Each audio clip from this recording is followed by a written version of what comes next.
El campo que hoy es y mañana se echa en el horno, Dios la viste así, ¿no hará mucho más a vosotros, hombres de poca fe?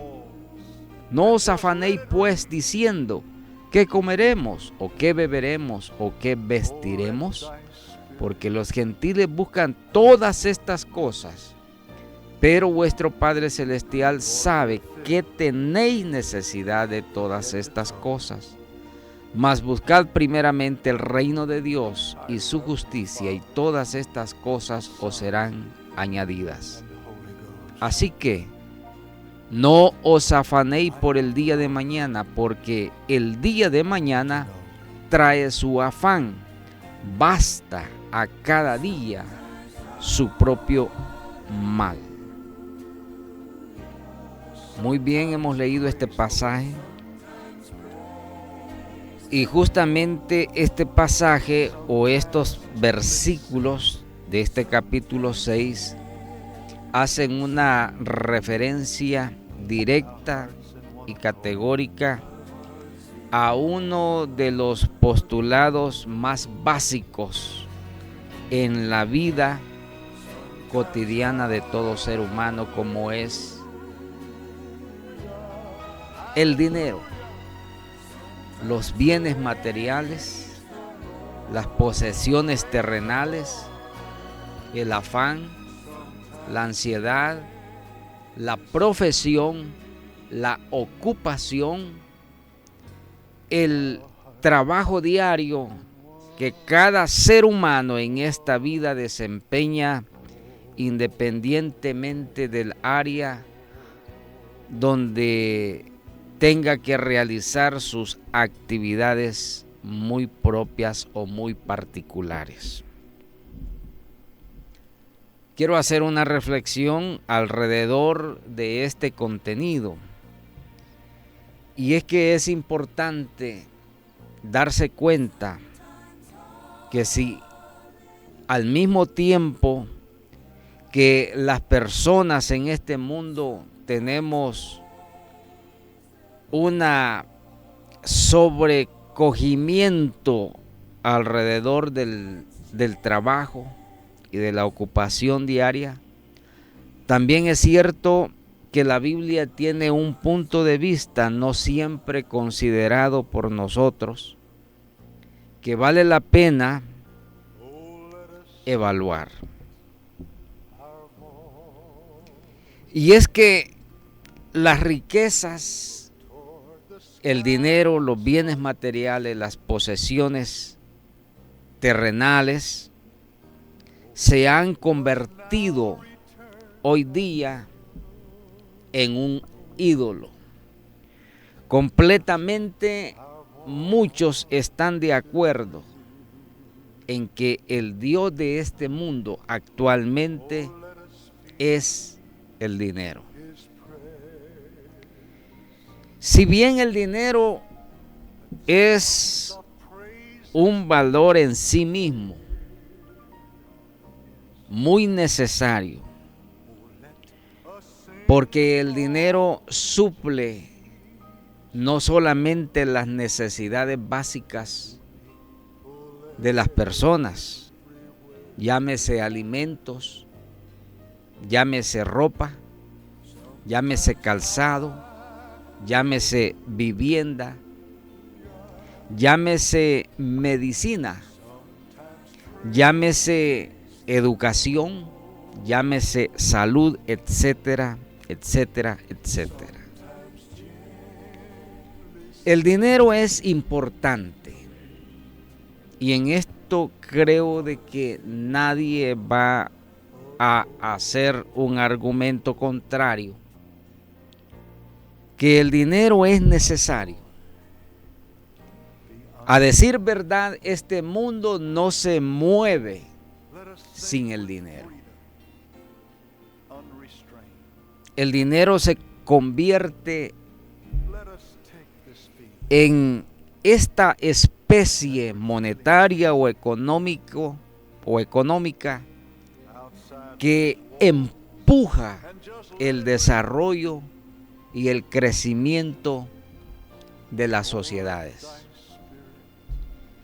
De hecho, hay muchos organismos actualmente, tanto domésticos como internacionales, que tienen sus propias tablas de medición en cuanto al desarrollo de los pueblos, en cuanto al crecimiento de las naciones, en cuanto a todo el bienestar que puja alrededor de lo que hace posible el dinero en las manos de un pueblo.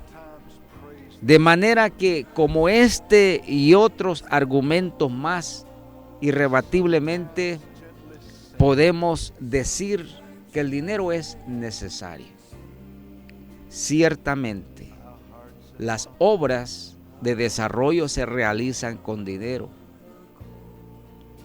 Las obras civiles y sociales que llevan adelante los gobiernos en el mundo tienen que hacerlo necesariamente a través del dinero. El dinero es el que mueve la economía de un país. El dinero es el que mueve la economía familiar. El dinero es el que mueve la economía doméstica. El dinero es el que mueve el desarrollo personal. Sí, porque si alguien quiere crecer personalmente, tiene que invertir dinero. Las profesiones, la formación, la educación personal necesita dinero. De tal suerte que aquellos o aquellas personas que tienen más posibilidades económicas son las que pueden llegar a obtener algún grado de desarrollo educacional. Porque la educación lamentablemente se ha convertido en un negocio en este mundo. Al igual que los sistemas de salud. ¿Usted considera, por ejemplo, que los servicios de salud y de higiene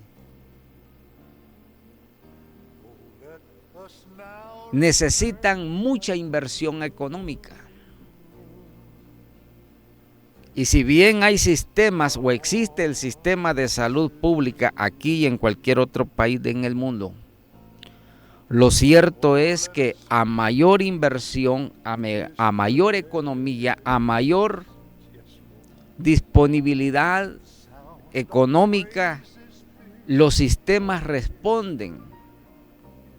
Y es por eso que el sistema o los sistemas de salud, dijo, al igual que los sistemas de educación, son un completo sistema de comercio. Lamentablemente, esto simple y llanamente es así. Y es que el dinero es tan importante en la vida de los pueblos que asimismo se consideran naciones atrasadas o miserablemente retardadas aquellas que no tienen recursos económicos. Y fíjese la contrariedad de este mundo. Hay naciones en el mundo que tienen a su disposición vastos recursos naturales, grandes recursos forestales, grandes recursos minerales, grandes recursos hídricos. Tienen a su disposición porque la naturaleza les provee de grandes recursos energéticos, como el petróleo, por ejemplo, el gas natural, el carbón, que si bien en nuestros países no es muy conocida esta producción de recursos energéticos, en la otra parte del continente estos recursos son vitales.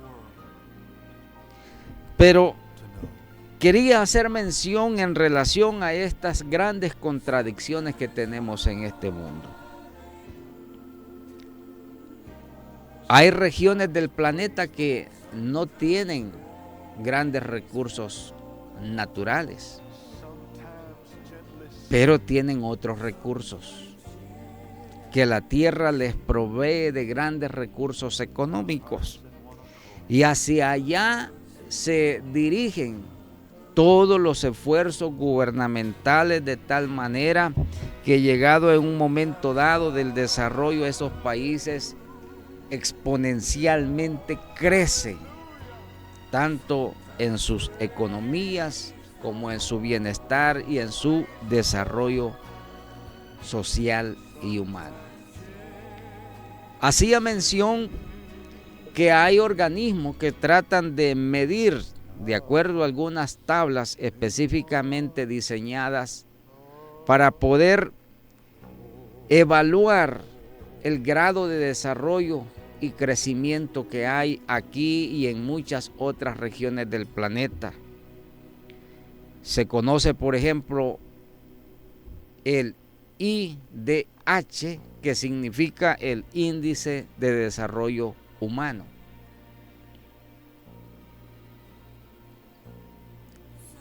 Este índice de desarrollo humano expone el grado de desarrollo personal que los ciudadanos han podido adquirir a través de las generaciones, como por ejemplo en el área de la educación formal, en el área de la educación universitaria, en el área de la educación y de la formación técnica vocacional, etcétera. Y tristemente, tenemos países y regiones en el mundo también muy atrasadas, económicamente especialmente. Su desarrollo es ínfimo, hay mucha pobreza, hay mucha desigualdad social, hay mucha injusticia, y que predominantemente lo que siempre pulula en estas clases de países es el alto índice de corrupción que hay. No pretendo, por supuesto, a esgrimir ningún perfil de carácter de la ciencia económica, no es mi intención.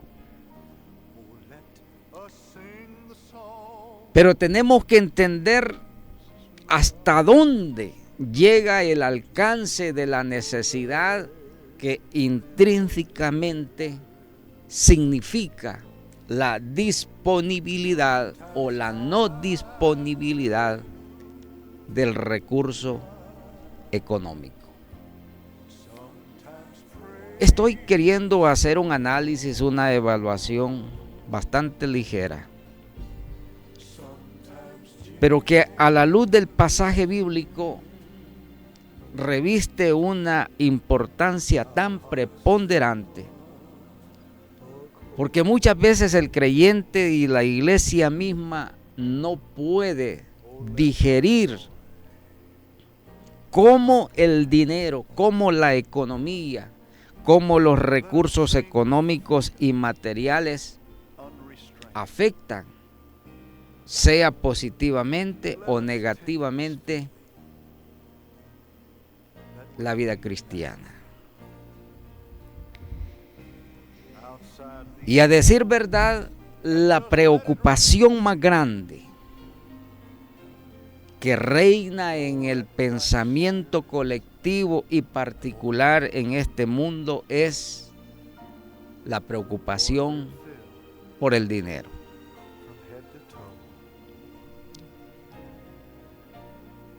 Jesús, al hacer mención de este tema en particular, dice: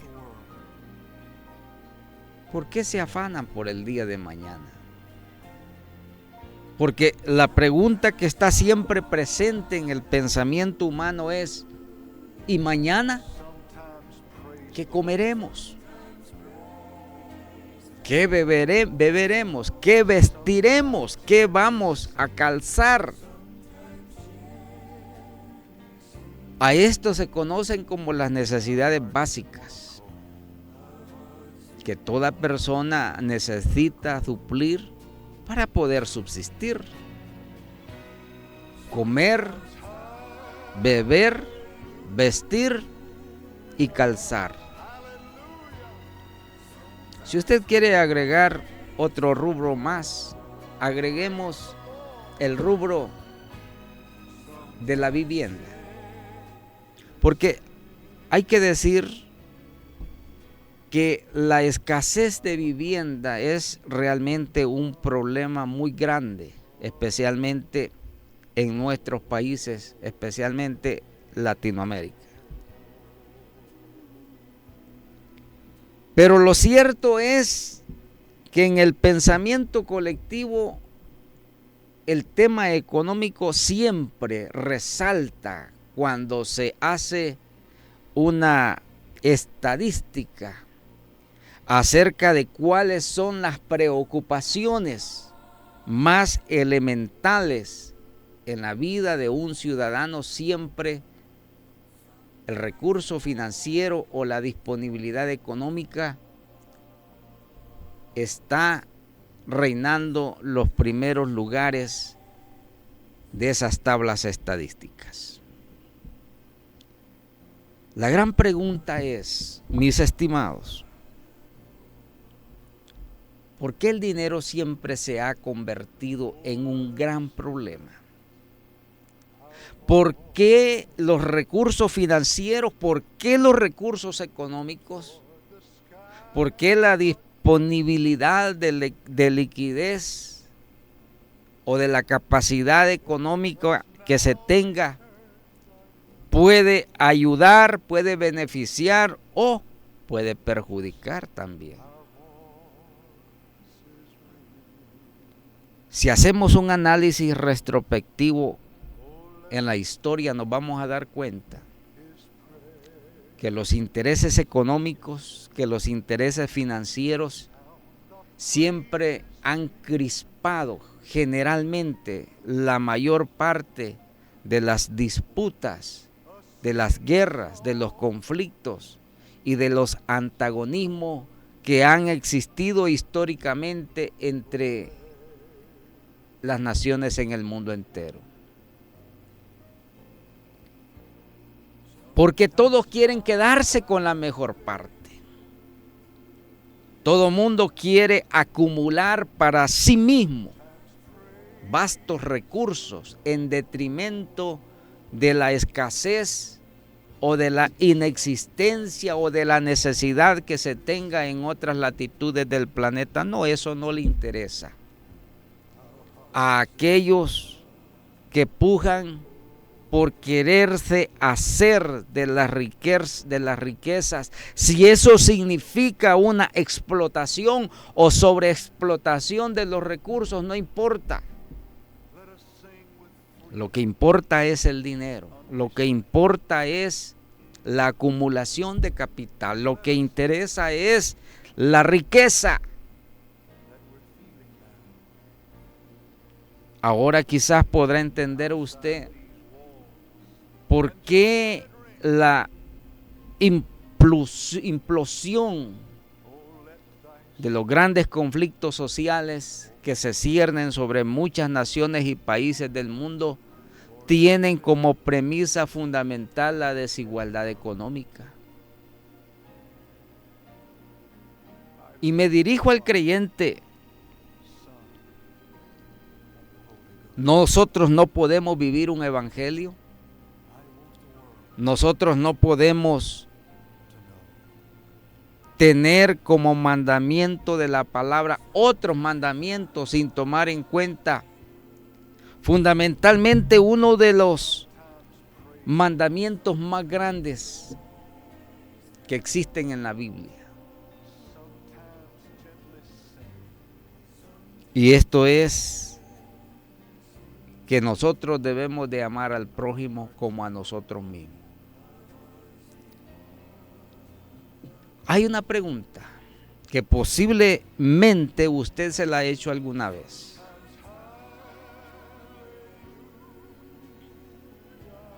¿Qué quiere usted para sí mismo?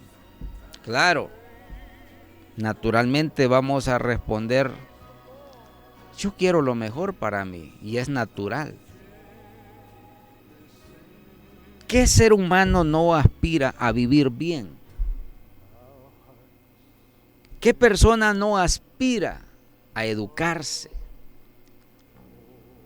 ¿Qué joven no aspira a formarse académicamente, profesionalmente?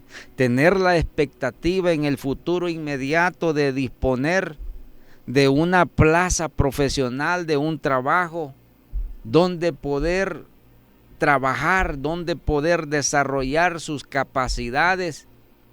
Y eso equivale a que va a tener ingresos económicos, va a tener recursos económicos para poder desarrollar su vida. Y en un futuro la vida de familia, y en un futuro la vida social, que siempre las personas sueñan con tener. Y en eso no existe ningún reproche.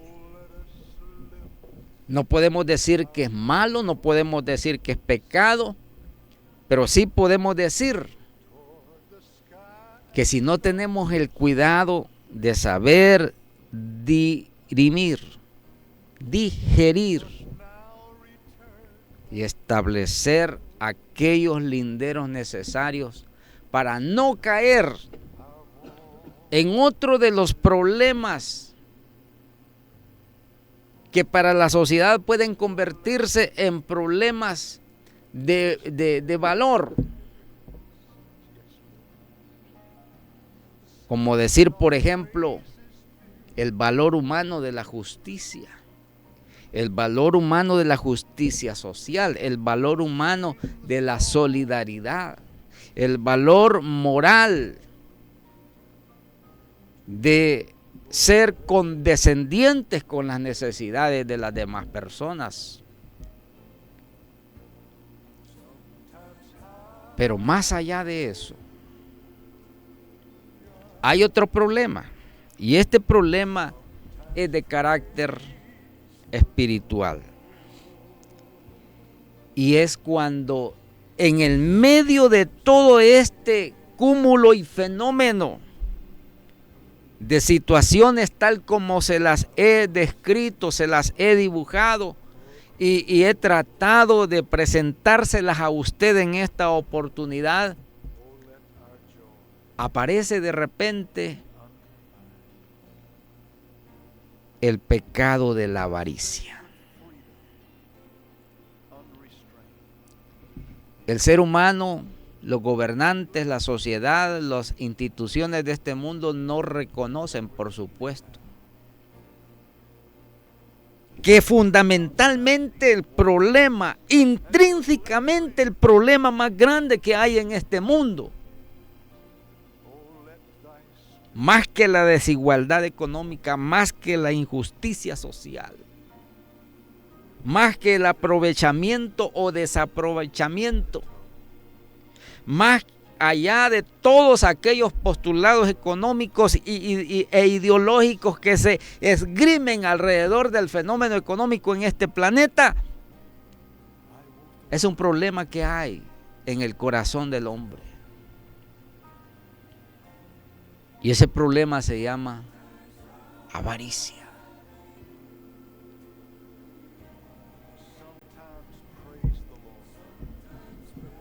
Alguien podrá decir,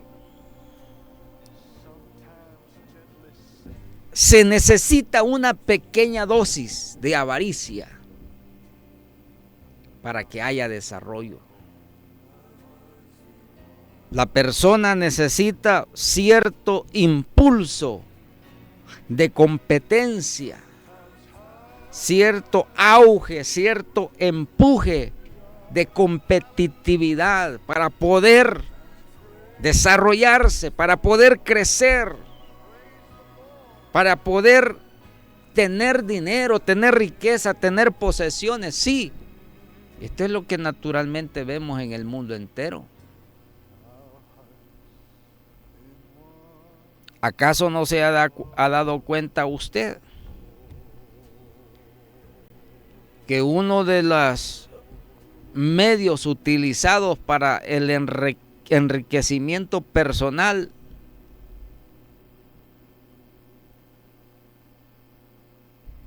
es el problema de la corrupción?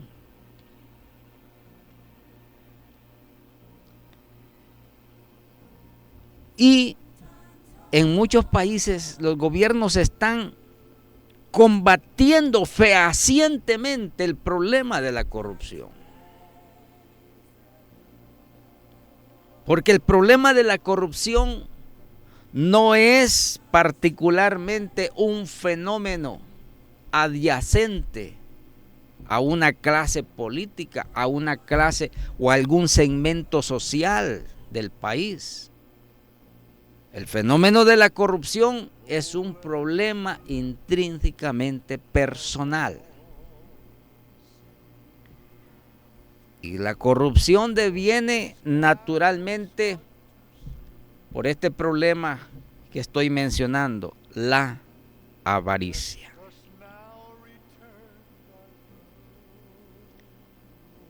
Hay avaricia en todas partes. El comerciante frente a un fenómeno natural, de desastre natural, por ejemplo, no le importa elevar los precios de los productos de la canasta básica familiar. No le importa. La especulación en la economía se considera como un ingrediente natural de los fenómenos económicos, porque lo que hay de por medio es un aprovechamiento de las circunstancias en el medio. Y al comerciante no le interesa duplicar, triplicar, cuadruplicar los costos de los productos frente a la especulación, frente a la incertidumbre, frente a la desesperanza de la gente. No le interesa en lo absoluto. Le interesa el dinero.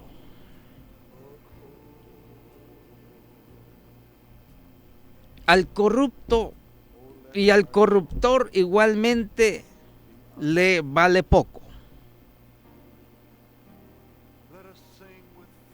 El corruptor se vale de los sobornos, de los favores políticos. Y el corrupto acepta a aquellos estímulos, entre comillas, si alguien le llama así, aquellos estímulos económicos que se siente habérselos ganado por méritos personales o profesionales que simplemente no existen, no se los ha ganado, no los tiene ni tan siquiera como un valor humano, personal o profesional, porque simplemente eso le vale poco o le vale nada.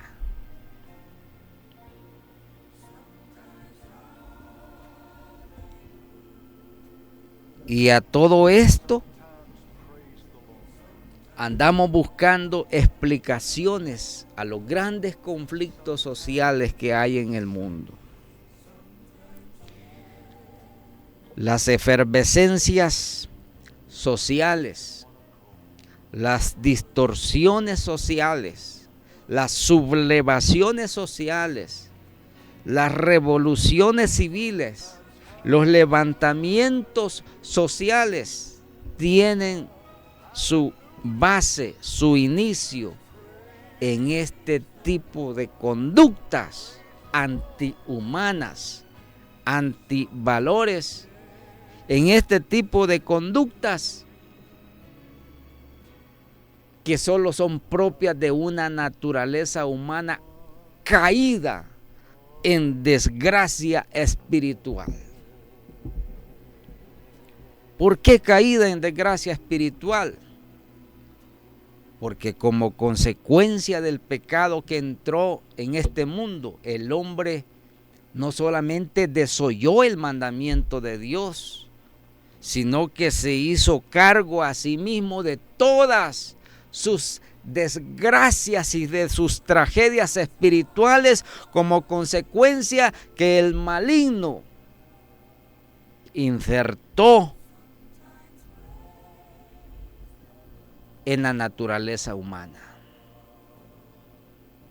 Pecado, por supuesto, injusticia, desigualdad, desamor, enemistad, pleitos, todo lo que la Biblia menciona en relación a las obras de este mundo, en relación a las obras carnales, es porque espiritualmente el hombre cayó en desgracia espiritual. No sé si me he salido un poco de el contenido original de esta exposición, pero lo cierto es que el Señor tiene una gran enseñanza en relación al dinero, en relación al afán, al trabajo y a la ansiedad que reina este mundo. Fíjese que el Señor Jesús entiende perfectamente cómo este sistema de cosas en el mundo se desenvuelven de la manera que se están desenvolviendo. Porque Dios conoce perfectamente el corazón del ser humano. Dios conoce perfectamente lo que hay en la profundidad del corazón del hombre. La Biblia dice, engañoso es el corazón del hombre. ¿Quién lo va a conocer? Porque lo que hay es maldad, hay perversidad, hay injusticia y toda clase de mal. Por tanto, dice el Señor, no podés servir a dos señores, porque vas a amar a uno o vas a menospreciar al otro. Vas a estimar a uno o vas a desestimar al otro. No podés servir a Dios y a las riquezas. Aquí surge otra pregunta. Y la pregunta es válida. Pero es que el dinero y la riqueza son necesarias. Como ya dijimos, sí, ciertamente son necesarias. Si no, no tuviéramos todo lo que la humanidad ha logrado. Crecimiento, desarrollo social, económico, de infraestructura, etcétera, muchas cosas. Ese no es el problema en realidad. El problema es lo que esto está produciendo en el corazón del ser humano. El problema es lo que esto está produciendo en términos macros, en términos globales, en términos generales. Y si usted cree que esta es una exageración en este tipo de análisis, quiero remitirlo para que eche un vistazo a su alrededor. ¿Cómo está el mundo? ¿Cómo está el mundo? ¿Cómo está la sociedad? ¿Cuántas guerras, cuántos conflictos hay en el mundo? Y si usted se adentra cuáles son los gérmenes de este tipo de conflictos bélicos, siempre va a encontrar que el germen de todos los conflictos antepasados, pasados, presentes y se auguran en el futuro son siempre intereses económicos. Las guerras en el Medio Oriente, por ejemplo, tienen un alto contenido de explosión o de implosión económica. El petróleo. Las excusas territoriales muchas veces son simplemente las banderas que se enarbolan al través de este tipo de conflictos, pero los intereses económicos siempre están ahí. Porque el dinero es el Dios de este mundo. El dinero es el Dios de la gente. Y Jesús dice, no podés servir a dos señores. O vas a amar a uno y vas a menospreciar al otro. Y si usted cree y no ha considerado el alcance de estas palabras que menciona Jesús en este pasaje, voy a tratar de esgrimirle algún tipo de comentario alrededor de estas palabras después de la siguiente pausa musical que vamos a disfrutar a continuación, para que al volver tengamos unas palabras más, ya acercándonos en la recta final de nuestro programa en esta noche. Regreso en un minuto, en un par de minutos.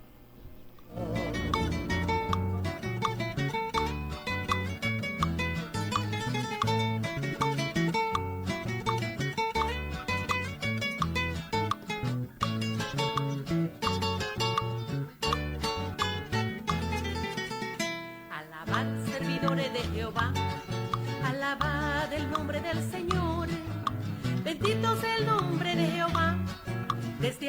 O menospreciarás al otro. No se puede servir a Dios y a las riquezas. Y hay una aclaración que vale la pena decirla.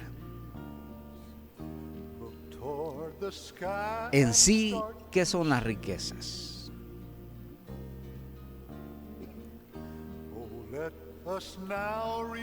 Porque cuando el Señor habla de las riquezas, está haciendo mención a una connotación de carácter etimológico. El significado de la palabra riqueza no es otra cosa sino acumulación. Es decir, amontonar, reunir, conjuntar, embodegar, si usted quiere entenderlo de esa manera, bienes y dineros. Eso es riqueza. ¿Se acuerda usted la historia que refirió el Señor en relación al joven rico? Cuando este joven rico le pregunta al Señor, maestro, rabí, ¿qué necesito para heredar la vida eterna?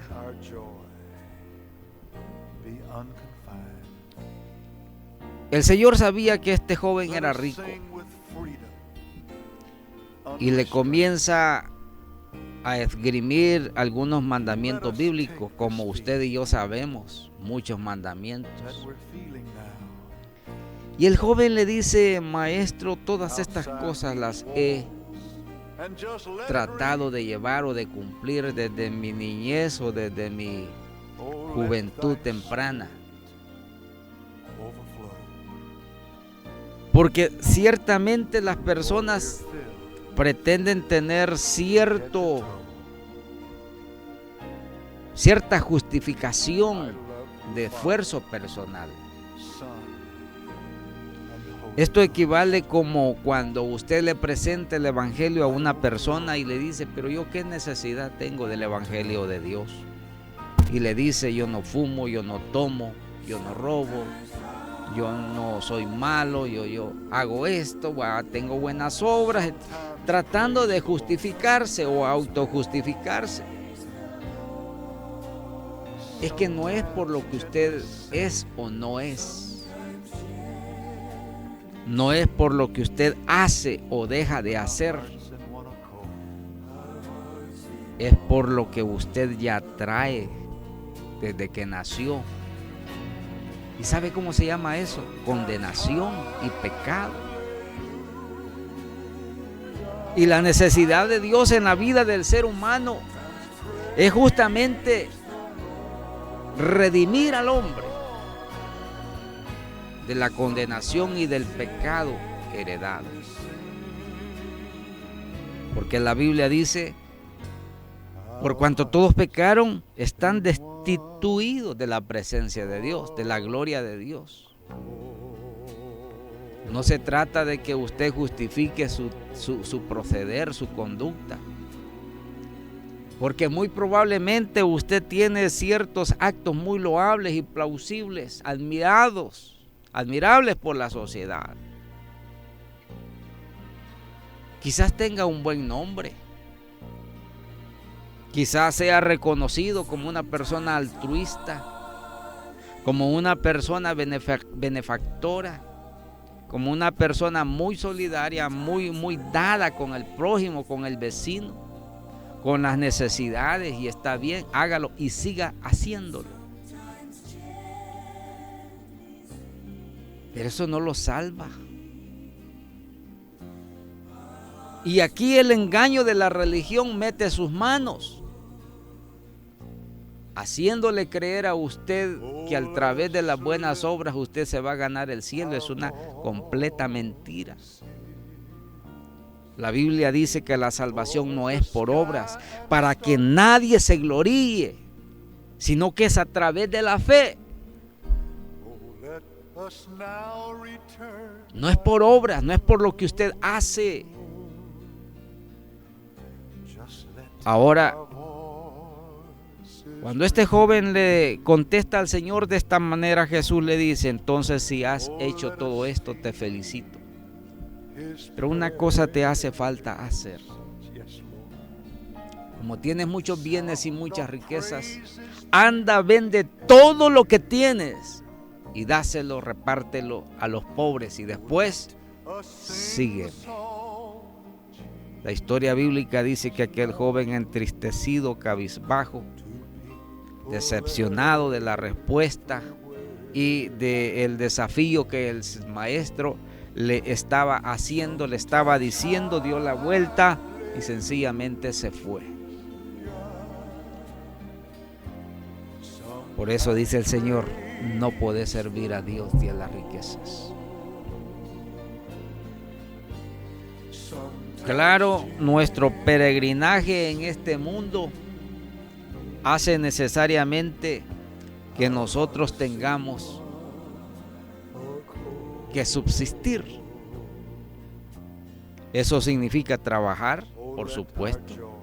Eso significa estudiar, por supuesto.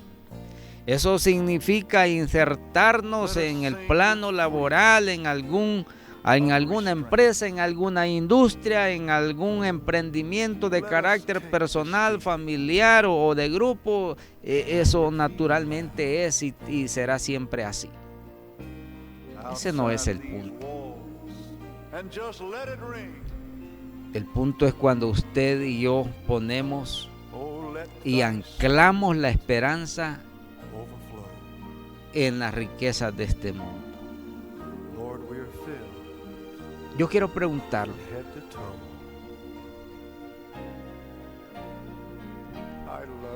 ¿para qué necesita esos miles de dólares que usted tiene en su cuenta bancaria?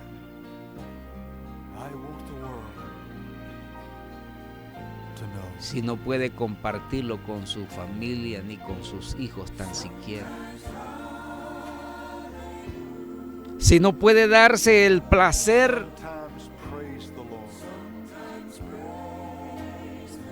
de disfrutar una buena merienda,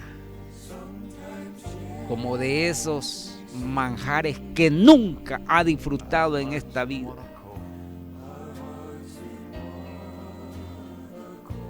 Sí, porque el avariento no quiere gastar su dinero, no quiere gastar sus riquezas. Mucho menos si lo va a disponer, compartir con las necesidades de un necesitado, de un menesteroso, de un pobre. Mucho menos. Mucho menos cubrirá las necesidades del harapiento, del que no tiene una vivienda donde resguardarse de la lluvia o de las inclemencias del tiempo. No le irá a comprar un par de zapatos a aquel que apenas dispone de un tan solo par de zapatos. No, porque no le interesa la vida ajena. Esta es la triste realidad de este mundo. Y si esto sucede en el mundo, como creyente, como cristiano, como iglesia, no debiéramos de alarmarnos. En realidad este mundo es así. ¿Sabe cuál es el problema? Cuando esto sucede dentro del pueblo de Dios. Cuando nosotros sabemos perfectamente las necesidades del hermano. Conocemos cuáles son sus intrigas, conocemos cuáles son sus angustias, sus preocupaciones, pero no hacemos absolutamente nada para querer sobrellevar las pesadas cargas que la vida le ha impuesto a este hermano. En realidad todos tenemos necesidades, todos, pero no todas las necesidades son iguales. Algunos tienen más necesidades que otros y otros tienen más necesidades que otros. Hay muchas medidas y escalas en esta vida.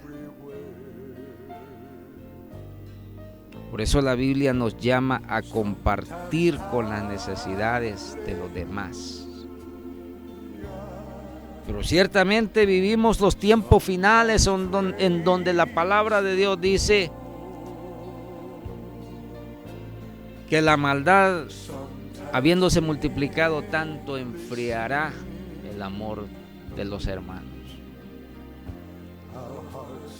Peor si se nos olvida que nuestra esperanza en esta vida no está en las riquezas. Jesús dijo: haceos tesoros en el cielo, donde Elohim no corrompe, la polilla no corrompe. Un día este mundo se va a terminar. Todo lo que usted ve, todo lo que usted mira, todo lo que usted palpa, todo lo que percibe en sus sentidos. El apóstol Pedro dice que este mundo será pasado por fuego. Todos los elementos ardiendo serán deshechos. Este mundo va a sufrir una purificación completa y absoluta. Tanto así, dése cuenta que Dios mismo recreará, dice, al final de todas las cosas, cielo nuevo y tierra nueva. Porque las cosas primeras pasaron y entramos a una eternidad de gloria tan diferente a este cabizbajo, decrépito y moribundo mundo de este planeta que habitamos. No se nos olvide, mis hermanos, las riquezas, el dinero podrán suplir muchas necesidades,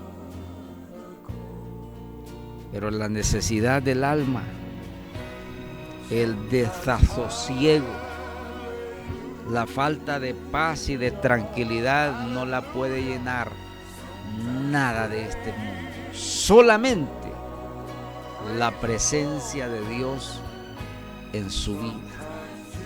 Y eso necesariamente pasa porque usted reconozca a Dios y a Jesucristo como el Salvador, y Dios le dará perdón de pecados, salvación y vida eterna. Me suscribo de usted muy atentamente. Gracias por su atención. Será hasta la próxima.